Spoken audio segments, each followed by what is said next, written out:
নির্বাচন পূর্ব আচরণ বিধি লঙ্ঘন ও নির্বাচনী অপরাধের অভিযোগে পটুয়াখালী ৩ আসনে বিএনপি সমর্থিত প্রার্থী ও গণ অধিকার পরিষদের সভাপতি নুরুল হক নূরকে কারণ দর্শানোর নোটিশ দিয়েছে ত্রয়োদশ জাতীয় সংসদ নির্বাচনী অনুসন্ধান ও বিচারিক কমিটি।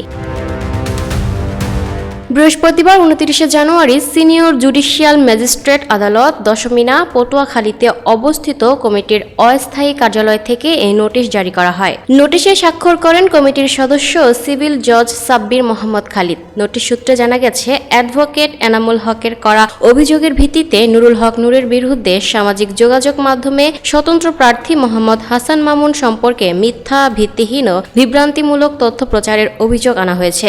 এতে সংসদ নির্বাচনে রাজনৈতিক দল ও প্রার্থীর আচরণ বিধিমালা ২০২৫-এর ১৫ ক ও ১৬ গ ছ বিধি লঙ্ঘনের কথা উল্লেখ করা হয়। এছাড়া অভিযোগে বলা হয়, গত ২৬ জানুয়ারি রাতে দশমিনা উপজেলার চরবোরহান এলাকার পাগলা বাজার সেন্টারে অবস্থিত স্বতন্ত্র প্রার্থী মোহাম্মদ হাসান মামুনের নির্বাচনী অফিসে নূরের অনুসারী কর্মী সমর্থকেরা ভাঙচুর চালায় এবং তার কয়েকজন সমর্থককে আহত করে। এই ঘটনাকে আচরণ বিধিমালার ৬ ক বিধির পরিপন্থী হিসেবে উল্লেখ করা হয়। নোটিশে আগামী ৩রা ফেব্রুয়ারি সকাল ১১টা ৩০ সংশ্লিষ্ট কার্যালয়ে সশরীরে অথবা প্রতিনিধির মাধ্যমে উপস্থিত হয়ে লিখিত ব্যাখ্যা দিতে নির্দেশ দেওয়া হয়েছে। অন্যথায় অভিযোগের বিষয়ে প্রয়োজনীয় আইনগত ব্যবস্থা গ্রহণ সহ নির্বাচন কমিশনে প্রতিবেদন পাঠানো হবে বলেও জানানো হয়। এদিকে নোটিশটি দ্রুত জারি করে জারি প্রতিবেদন আদালতে পাঠানোর জন্য দশমিনা থানার ভারপ্রাপ্ত কর্মকর্তাকে নির্দেশ দেওয়া হয়েছে। এ বিষয়ে নুরুল হক নূরের পক্ষ থেকে তাৎক্ষণিক কোনো প্রতিক্রিয়া পাওয়া যায়নি।